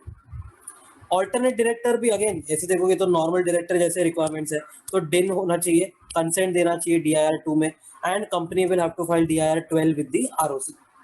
If original director ID है तो alternate director must also be eligible to be independent director as per 149 section 7। फिर 161 subsection 3 आता है नॉमिनी डायरेक्टर। नॉमिनी डायरेक्टर कौन होता है, तो उसको BOD ही अपॉइंट करने वाला है। डोंट गेट कंफ्यूज, ऐसा नहीं होता है कि अपना जो लेंडर है वो आके अपॉइंट करेगा, वो सिर्फ नॉमिनेट करता है। तो if AOA empowers the board of directors, again AOA नहीं बोलता है तो ये सेक्शन को डिलीट कर देने का। तो if AOA empowers the BOD can appoint a person nominated, a nominee director nominated by an institution as per any provisions of law or agreement। Financial institution वगैरह होता है, तो अगर उसने नॉमिनेट किया एंड अगर बीओडी को लगता है अपॉइंट करना चाहिए तो बीओडी करेगा, मतलब power is with the hands of BOD. Share holders can't interfere here क्योंकि एओए ने पावर दिया है बीओडी को। Similarly, nominee director can be nominated by central government or state government by virtue of their shareholding in government company. Government company में इनका at least 51% रहेगा stake. So in that case, they can also appoint or rather they can also nominate some person to be a nominee director. अब BOD can't interfere. क्यों? Because ultimately shareholders he appoint करते हैं ना directors को ordinary resolution in general meeting के नाम पे। तो अगर गवर्नमेंट कर रहा है उसको तो हाउ कैन बीओडी इंटरफियर? तो BOD can't interfere in this case. फिर आता है casual vacancy director CVD 161 subsection 4। तो if the office of a director appointed at general meeting is vacated before his tenure expires, उसका tenure खत्म होने के पहले अगर वेकेट हो गया, किसका? ये बहुत इंपॉर्टेंट है, only that director which is appointed at a general meeting, then the vacancy may be filled by BOD at board meeting, which shall subsequently be approved by members in the immediate next general meeting. बहुत सारा चीज एकदम ध्यान से बारीकी से। पहली बात तो जनरल मीटिंग में अपॉइंट हुआ डायरेक्टर सिर्फ वही अगर वेकेट कर जाता है तो सीवीडी हो जाएगा। Then vacancy may be filled, मतलब बीओडी के पास ऑप्शन दिया गया है। ओके, इधर एओए का रिक्वायरमेंट नहीं बोला है, इधर बीओडी को डायरेक्टली 161 सबसेक्शन 4 ने पावर दे दी है। तो बोर्ड मीटिंग में फिल करो, उसके बाद नेक्स्ट जनरल मीटिंग में अप्रूव करवा लो। Follow AOA regulations if any, like let's say time limit. AOA में लिखा रहेगा ना कि कैजुअल वैकेंसी अगर फिल करना है तो 30 दिन के अंदर कर लो, तो वो सब फॉलो करो। So for your info 161 subsection 4 confers the power on BOD and not the AOA. मतलब अगर हम सब डायरेक्टर का देखें ना तो 161 सबसेक्शन 1 जो है एडिशनल डायरेक्टर, उसके लिए एओए का चाहिए पावर। सबसेक्शन 2 जो है ऑल्टरनेट डायरेक्टर, उसके लिए या तो एओए या तो फिर रेजोल्यूशन इन जनरल मीटिंग, तो ही बोर्ड ऑफ डायरेक्टर्स अपॉइंट कर सकता है। फिर थर्ड वाले सबसेक्शन में एओए पावर देना चाहिए to appoint nominee director, but fourth वाले में 161 सबसेक्शन 4 उसको पावर दे दिया है बीओडी को। ओके, टेन्योर क्या रहेगा? तो सेम ओरिजिनल जब तक होता तब तक, up to the date up to which original director would have held the office. What is casual vacancy? तो superb था इसमें cases death, resignation, removal, disqualification लग गया तो it is casual vacancy. But if office of casual vacancy director is vacated, समझो mister A का vacancy हुआ तो B आया, अब B का भी vacancy हुआ तो is it casual vacancy? The answer is no. क्यों? Since director appointed at general meeting must vacate the office, तो ही वो casual vacancy है। CVD किधर अपॉइंट हुआ था? बोर्ड मीटिंग में अपॉइंट हुआ था, फिर जनरल मीटिंग में अप्रूव हुआ था, तो ये बोर्ड मीटिंग में अपॉइंट हुआ था, इसके लिए उसका वैकेंसी कैजुअल वैकेंसी नहीं है। Similarly office of additional director is vacated, additional director किधर अपॉइंट हुआ था? बिटवीन 2 जनरल मीटिंग्स, मतलब ये भी बोर्ड मीटिंग में हुआ था, तो अगेन ये भी कैजुअल वैकेंसी नहीं माना जाएगा। Director appointed at general meeting but did not assume office, did not assume office मतलब शुरू ही नहीं किया, तो काय का casual vacancy? Since he did not begin you can't say that he has ended, simple.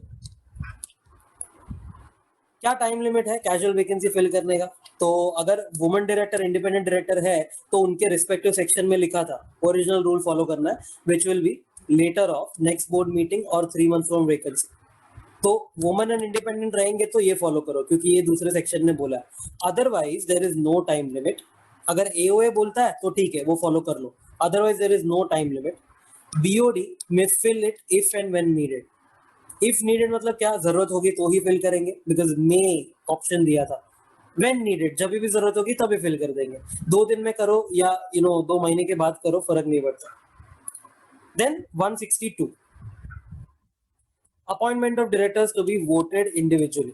याद करो एग्जांपल दिया था कि अगर एक रेजोल्यूशन पास करना है, वो रेजोल्यूशन में लिखा है कि you want to appoint Mukesh Ambani plus Vijay Mallya together through one resolution, तो लोग मुकेश अंबानी को तो चाहते हैं बट विजय माल्या को नहीं चाहते। Now what should they do? एक ही रेजोल्यूशन है, मतलब एक ही बार वोटिंग होने वाला है, तो दिक्कत हो गई। तो इसके लिए 162 ने बोला है कि इसके लिए एक रेजोल्यूशन लो, इसके लिए दूसरा रेजोल्यूशन लो, तब जाके इसको हम एक्सेप्ट कर सकते हैं, इसको हम रिजेक्ट कर सकते हैं, मतलब we won't pass that resolution. तो 162 का पर्पस ये था।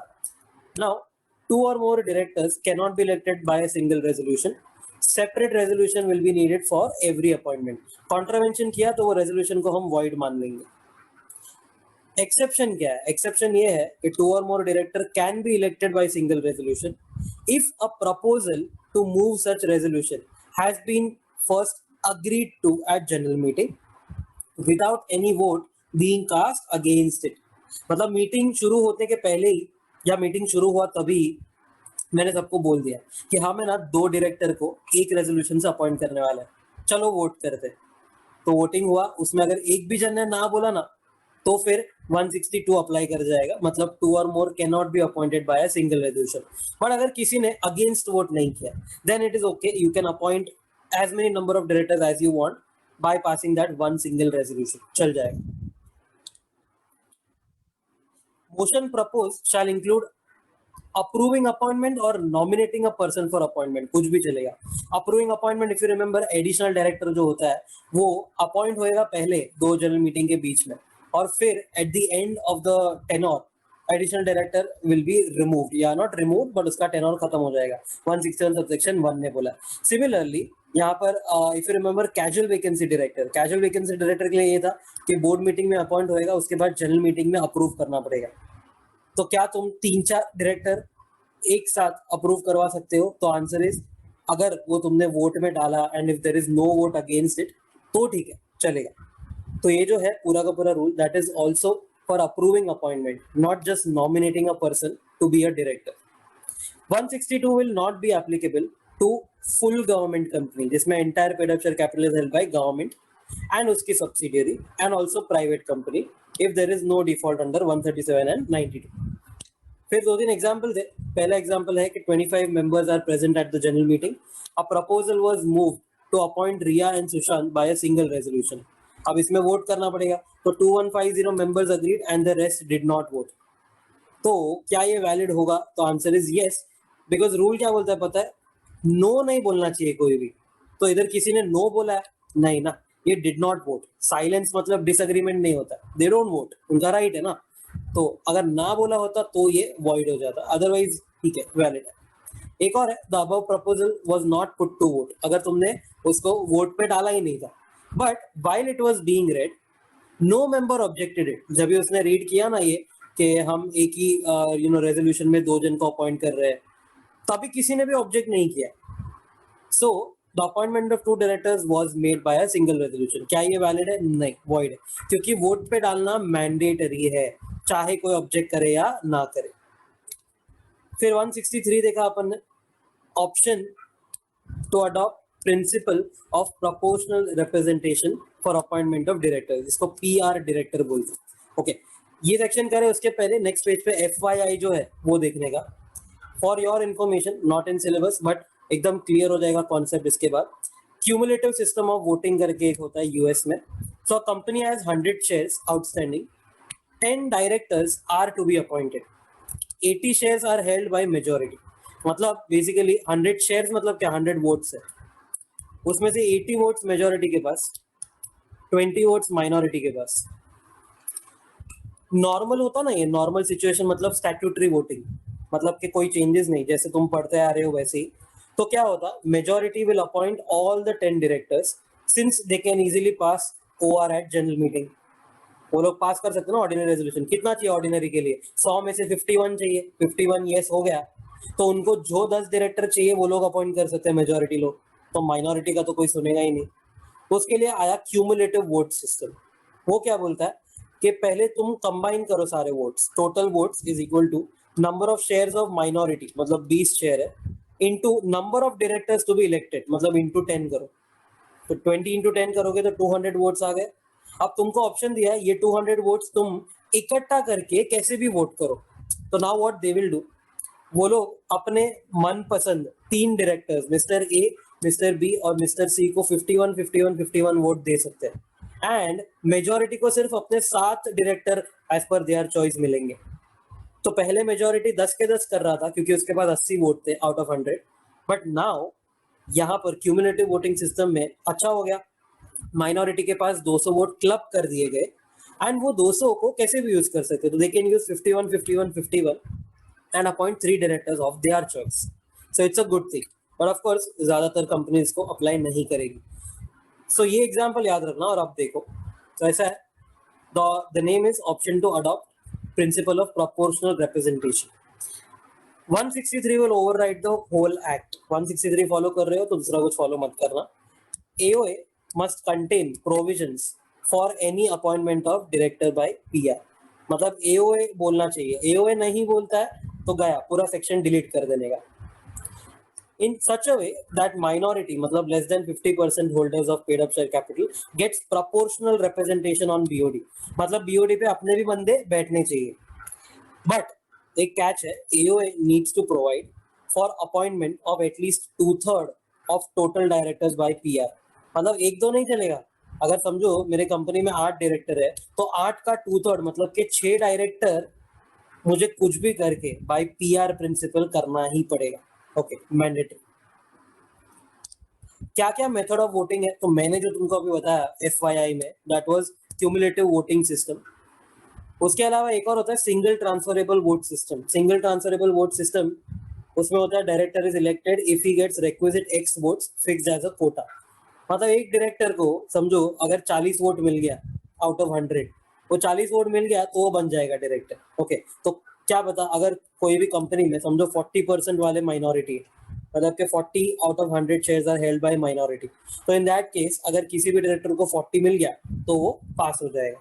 तो ऐसा होता है सिंगल ट्रांसफरेबल वोट सिस्टम. एक कोटा रहेगा, या फिर क्यूमुलेटिव जो हमने देखा सारे वोट्स इकट्ठा कर दो, और any other way ensuring fair representation to the minority shareholders on BOD. तो कोई भी वे हो सकता है. ये तो खाली एग्जांपल्स लिखे हैं. कोई भी टाइप का आप सूत्र निकालो, कोई भी टाइप का आप वे निकालो जिससे माइनॉरिटी को रिप्रेजेंटेशन मिल सकता है. Such appointments will be made once in 3 years. मतलब every year नहीं करना है, once in 3 years करना. Casual vacancy of PR director is to be filled normally 161 subsection 4 के हिसाब से. तो AOA में कोई रेगुलेशन रहेगा वो फॉलो करो. एग्जांपल दिया था ना टाइम लिमिट का, तो अगर दिया रहेगा तो वो फॉलो करो. BOD will fill it by board resolution at board meeting and then members will approve it at immediate next general meeting. ये पूरा सेक्शन 163 सबसेक्शन 163 का पूरा सबसेक्शन 1 2 3 4 नहीं लिखा है मैंने. पूरा का पूरा सेक्शन जो है it is not applicable to government company जिसमें 100% paid up share capital is held by government and उसकी subsidiary if there is no default 137 and 92 में. ओके, फिर सेक्शन 164 है disqualification for appointment of director. अच्छा, disqualification for appointment है ना, ये कभी चेक करना, you have to check before appointment, क्योंकि आगे 167 आने वाला है, वो तुमको चेक करना है आफ्टर अपॉइंटमेंट. तो दोनों बहुत इंपॉर्टेंट हो जाएगा. तो चेक बिफोर अपॉइंटमेंट दो है, 164 सबसेक्शन 1 एंड 2. सबसेक्शन 1 जो है उसमें बहुत सारे केसेस लिखे हैं, सर्किट्स करके शॉर्ट फॉर्म बनाया है. एंड 164 2 में देयर आर 2 डिस्क्वालिफिकेशंस. 164 सबसेक्शन 1 तो सी से आएगा, calls on shares are unpaid and 6 months have elapsed from the due date. मतलब 6 महीने तक कॉल्स नहीं भरे तुमने. यू अनसाउंड माइंड, बावला पागल हो गया है, declared by a court. R से आएगा, convicted of offence dealing with RPT related party transaction under 188 in last 5 years.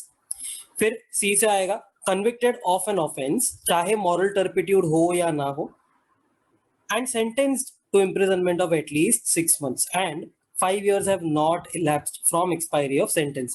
Jail से निकलते बाहर अगर 5 साल समझो पास हो गया है तो ठीक है, you can become a director. But 5 years पास नहीं हुआ है, you may have to wait. But अगर सेंटेंस इज ऑफ 7 years और more, then he can not become a director ever, life time disqualification. फिर आई से आएगा, अनडिस्चार्ज्ड इंसॉल्वेंट और applied to be adjudicated as insolvent. उसके बाद T आएगा, order of tribunal और court disqualifying him to be a director. कभी कभार कोई कोर्ट या ट्रिब्यूनल ने उसको डिस्क्वालिफाई कर दिया रहेगा तो S1 से आएगा, सेक्शन 152 सबसेक्शन 3 का वायोलेशन, मतलब कि डिन नहीं है. एंड S2 आएगा, section 165 subsection 1 violation which is maximum number of directorships. तो 20 कंपनी या 10 पब्लिक कंपनी का जो रूल था उसके ऊपर अगर जा रहा है तो भी he can't become a director. ये था 164 सबसेक्शन 1.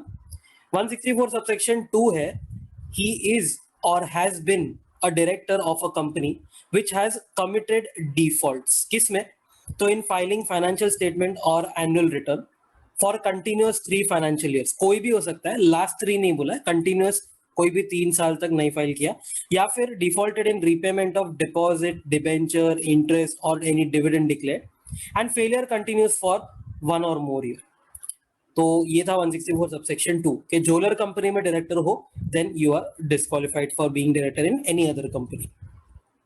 फिर आता है 164 सबसेक्शन 2 के लिए एक पॉइंट है, such disqualified person can not be reappointed in a defaulting company and can not be appointed in any other company.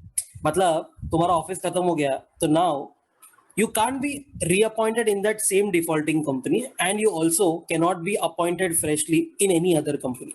कितने साल तक? तो 5 साल तक तुम्हारे डिस्क्वालिफिकेशन रहेगा from the date of default. If a person, समझो एक क्वालिफाइड पर्सन है, डिस्क्वालिफाइड नहीं है, he is qualified, is appointed as a director in defaulting company as under 164 subsection 2, मतलब एक ज्वेलर कंपनी में अगर तुम अपॉइंट हुए हो बट तुम क्वालिफाइड हो, then that qualified person shall not be disqualified for 6 months from his appointment. इसका मतलब क्या है? That merely because he joined a defaulter company won't attract disqualification, but he must make the default good in 6 months. ये provision लाने का intention यही है कि अगर तुम एक defaulter company में join हो रहे हो तो तुम disqualify नहीं हो जाओगे, because 164 बोलता है कि तुम डिस्क्वालीफाई हो जाएगो if you are in a defaulter company. नहीं, 6 महीने तक डिस्क्वालीफाई नहीं होगे तो मेक द डिफॉल्ट गुड, तो एक मौका दिया। फिर 164 सबसेक्शन 3 होता है एक प्राइवेट कंपनी के लिए other than subsidiary of a public company. ऐसी private company can add more disqualification over and above section 164 subsection 1 and 2 via articles of association. For example ऐसा एक क्वालिफिकेशन डाल दो, director must be qualified CA, CA में only. तो अगर कोई भी सीए नहीं है फॉर एग्जांपल तो वो नहीं बन पाएगा, but this is only for a private company. Disqualification under R, C2 and T. R, C2 and T क्या था? R was related party offense का conviction, C2 was any offense का conviction and T था कोई tribunal या court ने तुमको disqualify किया। तो ये तीनों के केस में the disqualification shall continue even if appeal is filed against the conviction। बहुत इंपॉर्टेंट पॉइंट है ये, क्योंकि 167 में कुछ और मिलने वाला है, उसमें एक्स्ट्रा टाइम मिलने वाला है, बट यहाँ पर even if appeal is filed you are disqualified। और 164 सबसेक्शन 2 जो है सेकेंड वाला part is not applicable to government company if there is no default under 137 and 92। एक और है जो दूसरे चैप्टर का है, disqualification under 217 subsection 6। Director of a company under investigation convicted for an offence under 217 shall vacate the office and be disqualified from holding any office in any other company or in that company also। मतलब अगर कोई investigating authority ने समझो investigation शुरू किया वो company पे and ऐसा ऑफेंस के लिए समझो ही वाज कन्विक्टेड, तो वो ऑफिस तो छोड़ ही देगा, वेकेट तो करना ही पड़ेगा एज पर 167, साथ साथ डिस्क्वालीफाई भी हो जाएगा from being a director in any other company. तो 164 और 167 दोनों इसको लग जाएगा। उसके बाद था 165 मैक्सिमम नंबर ऑफ डायरेक्टरशिप्स। ये बहुत इंपॉर्टेंट हो जाएगा क्योंकि इसमें कभी कभार न्यूमेरिकल आ सकता है, तुमको गेस करना पड़ेगा कि 20 हो रहा है, 10 हो रहा है वगैरह। So maximum number of directorships including alternate directorship. ये लिखा तो सिर्फ इतना ही है कि including alternate, but it includes every other type of directorship. तो not just alternate and normal, but सारे ही इसमें आ जाएंगे। तो at a particular time, at the same time, maximum company 20 हो सकती है जिसमें तुम डायरेक्टर हो सकते हो। Exclude dormant and section 8 company, मतलब ये दोनों को गिनो ही मत। अगर 50 सेक्शन 8 कंपनी में हो तो भी चल जाएगा, नो प्रॉब्लम। बट ये जो सेक्शन 8 कंपनी है इसको कभी एक्सक्लूड करोगे, यहाँ पर लिखा है exclude directorship in section 8 company only if it has not defaulted under 137 and 92। तो ये एक्सक्लूडिंग डॉर्मेंट एंड सेक्शन 8 जितना भी कंपनीज में तुम डायरेक्टर हो तो 20 का लिमिट रहेगा max. Out of that 20, public company and a private company which is holding और subsidiary of a public company, इसका लिमिट रहेगा मैक्सिमम 10। ओके, एक मस्त एग्जांपल मैंने यहाँ पर लिखा हुआ है, देख लो फटाफट। Mister A is a director in 4 public companies and 2 listed companies, small share holder director in 2 public companies जो लिस्टेड है, alternate director in 1 public company, independent director in 2 listed government companies, and normal director in 4 private company and 2 section 8 company।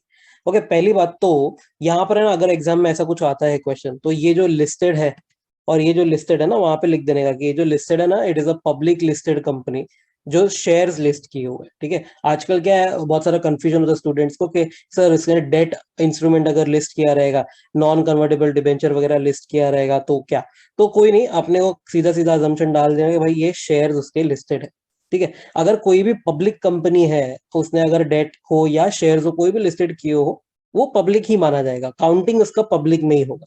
तो basically public में ये count करो, ये count कर लो, public वाले में ये काउंट हो जाएगा, ये काउंट हो जाएगा, ये भी काउंट हो जाएगा, गवर्नमेंट कंपनी मतलब पब्लिक में ही आ गया वो भी। एंड प्राइवेट वाली 4 कंपनी से ये भी काउंट हो जाएगी, बट सेक्शन 8 कंपनी तो हम गिनते ही नहीं, ठीक है। तो काउंट में प्राइवेट मेरे पास 4 है, पब्लिक मेरे पास कितना है, तो ये टोटल 11 पब्लिक कंपनी हो गई, तो ये तो वायोलेशन हो गया, 10 तक ही अलाउड है। तो 11 पब्लिक कंपनी है, therefore it is a violation. Violation वाले के लिए पेनल्टी है 2000 rupees per day after the first day of continuing contravention, but maximum 2 lakh तक ही लगे। तो बेसिकली जब भी आपने ये 11th अपॉइंटमेंट लिया ना यहाँ पे as a director, 11th appointment लिया तो आफ्टर द फर्स्ट डे जो भी कंटिन्यूइंग कॉन्ट्रवेंशन आपको 2000 पर डे की पेनल्टी भरनी पड़ेगी। फिर members of a company may specify lesser number of companies in which its director may act as a director by passing special resolution। मतलब समझो ये बहुत सारी जगह पे हाथ मार रहा है, ये बंदा जो है वो बहुत सारे अलग अलग पोजीशन लेके बैठा हुआ है। तो यहाँ पे समझो इसमें से कोई एक कंपनी होगी, 4 पब्लिक में से समझो एक कंपनी है जिसने स्पेशल रेजोल्यूशन पास करके बोला कि मिस्टर ए जो है ना वो टोटल सिर्फ 5 कंपनी में ही डायरेक्टर बन सकता है। तो ऐसा स्पेशल रेजोल्यूशन अगर किसी ने पास किया तो भाई ये डायरेक्टर की वाट लग जाएगी, उसको सिर्फ 5 में ही रहने मिलेगा। बट कोई नहीं, अगर वो ये कंपनी छोड़ देता है तो फिर उसके पास पूरा फ्रीडम रहेगा। तो अगर कोई भी कंपनी ऐसा स्पेसिफाई करता है lesser number of companies in which you can act as a director, तो you can also leave the company, no problem. Okay, अब नेक्स्ट आता है सेक्शन 166 ड्यूटीज ऑफ डायरेक्टर्स। भाई आखिर ये डायरेक्टर लोग करते क्या है, देखो। Act in accordance with AOA, exercise duties with care, diligence, and skill. Don't involve in situations with direct or indirect interest or conflict. वो एग्जांपल दिया ना तुमको, विजय माल्या अगर समझो कोई कंपनी में डायरेक्टर है एंड वो कंपनी अक्वायर कर रही है उसके ही बेटे की कंपनी, सिद्धार्थ माल्या की कंपनी अक्वायर कर रही है, so that's having interest directly और इनडायरेक्टली। तो ऐसे कोई सिचुएशन में इन्वॉल्व मत करना, don't participate in those meetings जहां पर ऐसा सब हो रहा है। Shall not attempt to achieve or get any undue gains for himself, relatives, partners, etc. If guilty, then he shall pay the amount of undue gain to the company. इसमें भी example दिया था कि डायरेक्टर लोग क्या कर रहे थे, कंपनी के नाम पे फार्म हाउस था, if you remember the example, company के नाम पे फार्म हाउस था एंड वो लोग क्या कर रहे थे, ये फार्म हाउस को रेंट पे दे रहे थे एंड जो भी इनकम आया वो कैश में डायरेक्टर्स अपने पॉकेट में डाल रहे थे, कंपनी में नहीं डाल रहे थे। So that's that's undue gain either for yourself, relative, partner वगैरह वगैरह, pay that gain back to the company। साथ साथ में वायोलेशन का यहाँ पर फाइन भी लग जाएगा। और भी ड्यूटी है, act in good faith of the member, company, stake holders वगैरह। Director shall not assign his office. Assign मतलब क्या होता है, किसी को अपना काम चिपकाना। So basically if I am a director in SBI but I tell my wife कि भाई आज तू चली जाना काम पे, ऐसा नहीं चलता है। If you are appointed as a director तो तुमको ही काम करना पड़ेगा। So assignment will be void। However, legitimately delegating the work to staff is not assignment। मतलब मैं delegate कर सकता हूँ, मेरा काम जो था, let's say I am I am reporting directly to the shareholders, ठीक है, कोई तो भी काम था मेरा, मुझे लगता है कि मेरा स्टाफ ये कर सकता है तो I can delegate work. Of course boss का तो वही काम होता है, but you can't get a separate boss altogether. तो delegating will not be assignment, मतलब कि ये वैलिड है, चलेगा। Violating this section तो fine minimum 1 lakh, maximum 5 lakh. फिर आता है 167 vacation of office of the director. Vacation कभी चेक करना है, आफ्टर अपॉइंटमेंट। मतलब now you are a director, अब तुमको ऑफिस छोड़ना पड़ेगा, दैट इज वेकेशन। तो इसका शॉर्ट फॉर्म है डेड CS। तो डी से आएगा इंकर्स डिस्क्वालिफिकेशन अंडर 164। बट इसमें एक एक्सेप्शन है, but if disqualification under 164 subsection 2 then he shall vacate all companies except the company in default. जो ज्वेलर कंपनी है ना जिसने फाइलिंग नहीं किया था या डिफॉल्ट किया था वो डेट वगैरह पेमेंट्स में, वो कंपनी में वो रहेगा। अपार्ट फ्रॉम दैट बाकी सारी कंपनीज में वो वेकेट हो जाएगा। तो उसको एक चांस दिया है कि make the default good. Okay, ये था डी। उसके बाद आएगा ई। तो he was appointed as a director only by the virtue of his holding और him holding an employment or office in its holding subsidiary associate, but now ceases to hold that employment or office.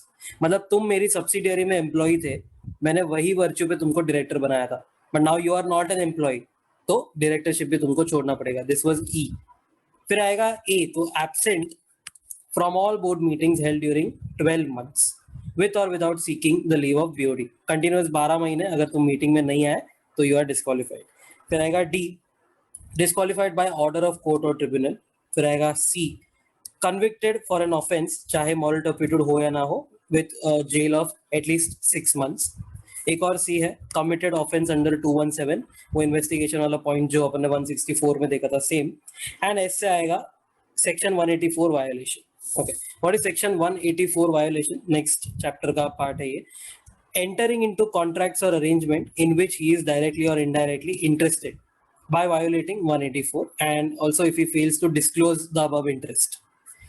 इधर एक exception है दोनों point में, disqualified by court, tribunal या फिर convicted for any offence जिसमें jail 6 महीने का हुआ हो, तो उसमें मैंने बोला ना अपील करने का चांस वगैरह मिलता है. So no disqualification for 30 days from the date of order of court और ट्रिब्यूनल. क्यों? क्योंकि 30 days तुमको दिया है, शायद तुमको अपील वगैरह करना होगा तो. अच्छा, अपील कर लिया एंड समझो मैंने अपील किया है छोटे कोर्ट में, लेट्स से डिस्ट्रिक्ट कोर्ट में, ठीक है. अब डिस्ट्रिक्ट कोर्ट ने बोला कि I am disqualified, I may have to go to high court. तो यहाँ पर डिस्ट्रिक्ट कोर्ट का अपील का ऑर्डर आया ना, या अपील डिस्पोज हुआ ना, वहां से 7 days मुझे और मिलता है. तो नेक्स्ट पॉइंट वही बोलता है, no disqualification for 7 days from disposal of appeal और petition filed against the above order. अच्छा, इसके बाद भी समझो हाई कोर्ट ने भी बोला I am disqualified, I want to go to the supreme court, तो वापस मुझे 7 दिन मिलेंगे. मतलब फर्दर अपील या नॉर्मल अपील सब काउंट होने वाला है. तो अगेन 7 days मुझे मिलेगा. 7 days तक आई एम नॉट डिस्क्वालिफाइड, तो I may make an appeal within 7 days. फिर वापस देखते हैं क्या कंक्लूजन आता है. अल्टीमेटली सुप्रीम कोर्ट तो फाइनल जजमेंट देने ही वाला है. Okay. Next point is that the director may have to vacate as per other provisions of the Companies Act wherever mentioned.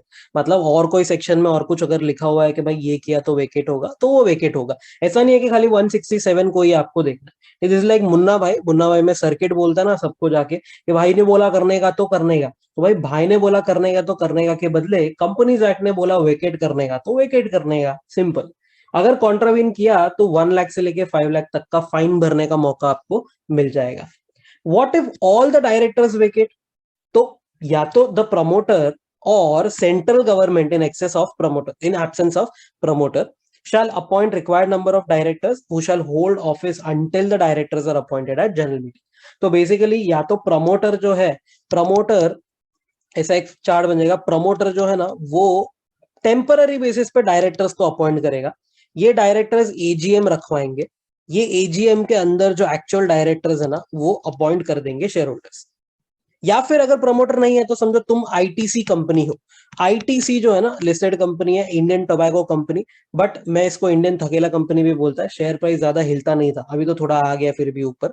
तो ये आईटीसी जो है ना उसमें प्रमोटर है ही नहीं, देयर इज नो प्रमोटर. तो in that case central government charge ले लेगा. सेंट्रल गवर्नमेंट डायरेक्टर अपॉइंट करेगा टेम्पररीली, फिर जनरल मीटिंग होगी और फिर जो एक्चुअल डायरेक्टर्स है वो अपॉइंट हो जाएंगे. बहुत सारे स्टूडेंट्स ने इतने सारे डाउट पूछ लिए, तो फॉर योर इन्फो मैंने डाल दिया कि भाई 164 और 167 में क्या फर्क है, कभी चेक करना है. तो 164 applies before the appointment of director, आप अपॉइंट करो उसके पहले चेक करो 164 की condition. And 167 applies when he is already a director, director हो. अब 167 चेक करके फिर पता चलेगा आपको वेकेट करना है कि नहीं. अगर किसी डायरेक्टर को रिजाइन करना होता है तो एक हिडन रूल है यहाँ पर, किसी का परमिशन का जरूरत नहीं होता है. Permission is not needed because he is a professional. ऐसा है कि resigning director will have to resign by sending a written notice to the company. Company shall मतलब मैंडेटरी है. Company shall within 30 days from receipt of notice intimate ROC DIR 12 के through and also place it on website. If any website होगा तो उसको place कर दो कि ये डायरेक्टर को रिजाइन करना, उसका नोटिस आया. Also place the fact of resignation in the board report laid down at immediately next general meeting, ताकि शेयर होल्डर्स को भी पता चल जाए. रिजाइनिंग डायरेक्टर जो है ना उसको बोला है मे. अब ये ऑप्शनल है, ठीक है. तो ऊपर कंपनी का पॉइंट में शैल था, यहाँ पर मे है. May forward the copy of resignation plus detailed reasons within 30 days from the date of resignation in form DIR 11 to the ROC. But ये मैंडेटरी नहीं रहा, अब ये ऑप्शनल है। लास्ट ईयर तक ये मैंडेटरी था, अब ये ऑप्शनल है। ऑल्सो यहाँ पर लिखा 30 days from the date of resignation. तो क्या है डेट ऑफ रेजिग्नेशन? तो effective date of resignation will be later of date of receipt of notice by the company और date specified in the notice by the director.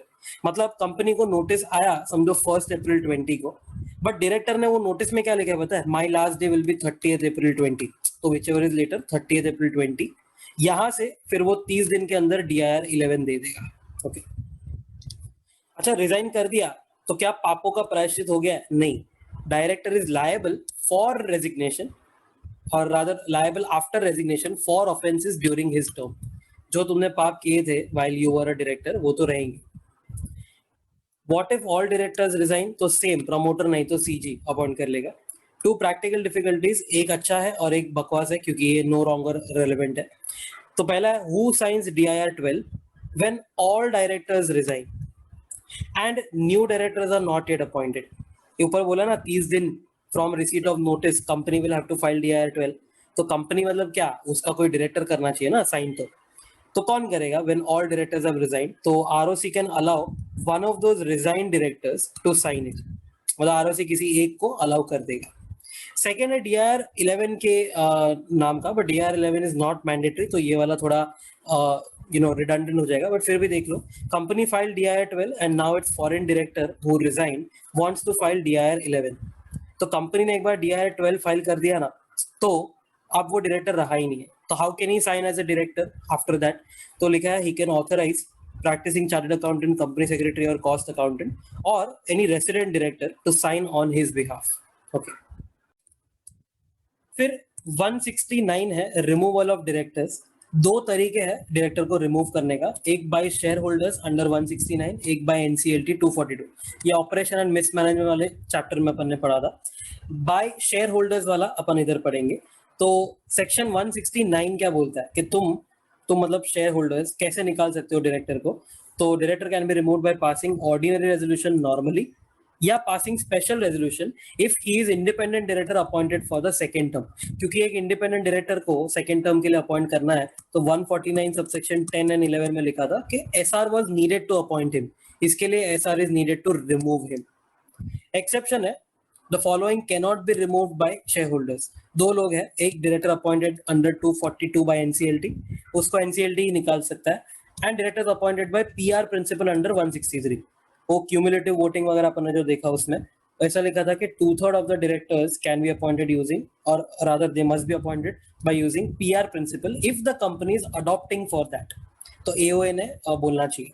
अच्छा, अगर ऐसे directors जो 2/3 minority वालों के चॉइस से आए होंगे, उनको अगर यहाँ पर अलाउ किया होता ना रिमूव करना, तो 163 में माइनॉरिटी उसको अपॉइंट करता, 169 में मेजॉरिटी उसको रिमूव कर देता।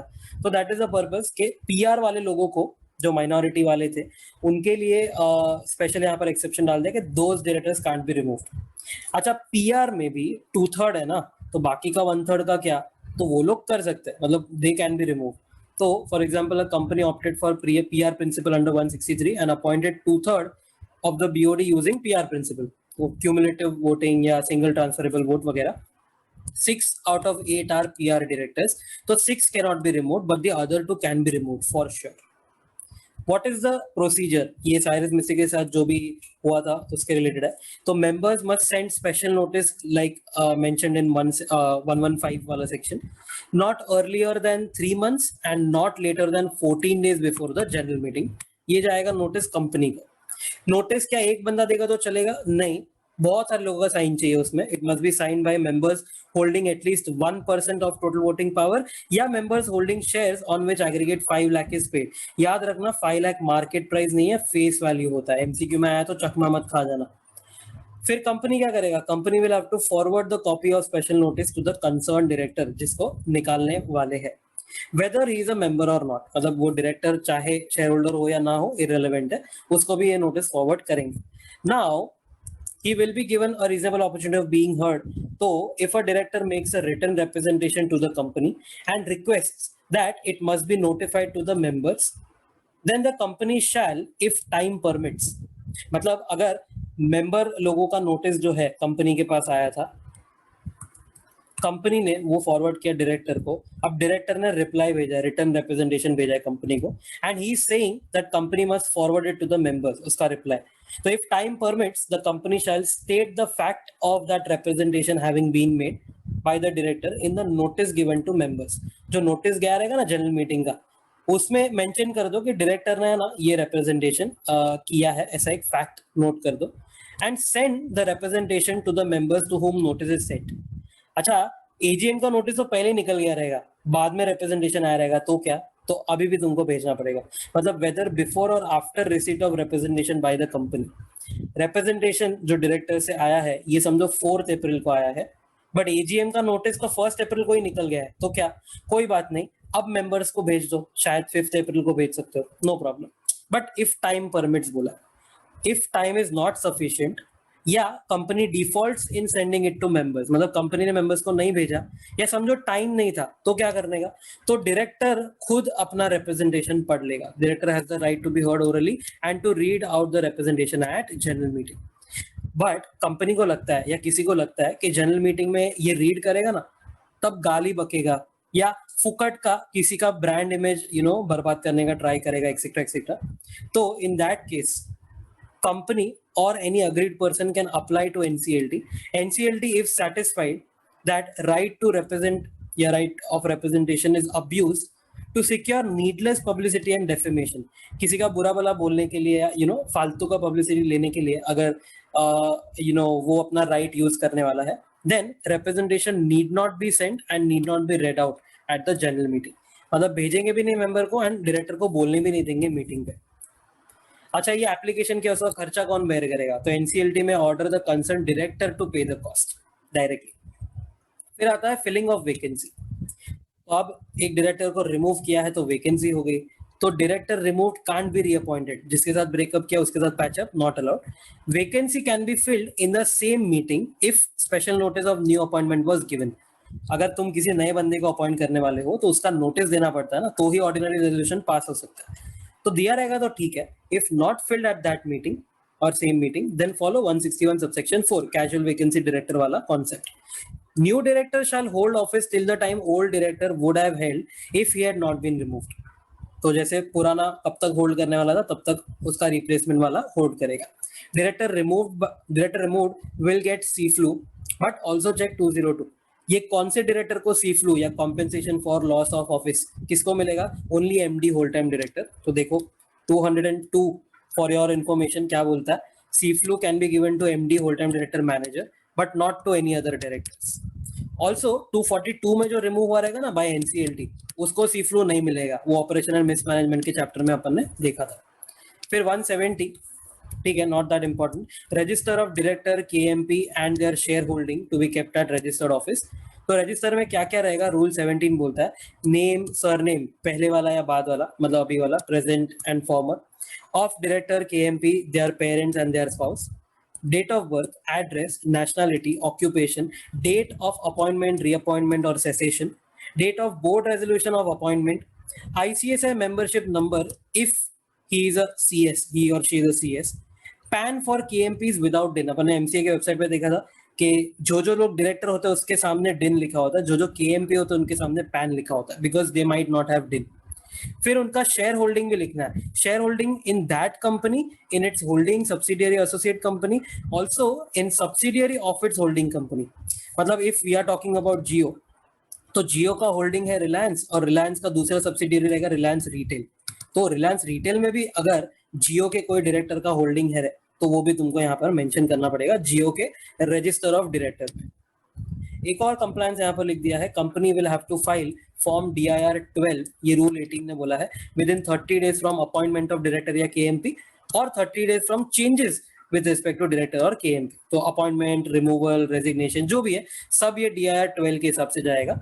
30 डेज का टाइम है.